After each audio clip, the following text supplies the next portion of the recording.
Mu ruzinduko rwe kuri uyu wa kabiri mu murwa mukuru wa Ghana Accra, Visi Perezida wa Amerika Kamala Harris yarahiriye ubufatanye bushya n'umugabane wa Afurika. Nyuma ya Ghana, Harris azasura Tanzania na Zambia. Agatsiko ka gisirikare kayoboye Burkina Faso ejo kahagaritse igitangazamakuru cy'Ubufaransa France 24 nyuma y'ikiganiro cyagiranye n'umuyobozi wa Al-Qaeda mu majyaruguru ya Afurika. Ubumwe bw'Uburayi bwisobanuye ku buryo bwafashije koroshya umubabaro w'abimukira muri Libya.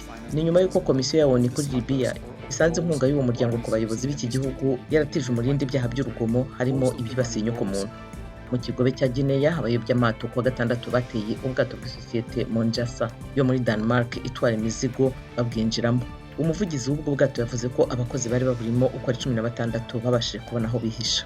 Mu Misiri, umujyi wa Manishiat Nasser uzwi nk'umujyi w'ibishingwe, umuryango ufasha abatishoboye urigisha abana kwifashisha ibitekerezo no kuvumbura uburyo bwo kurengera ibidukikije.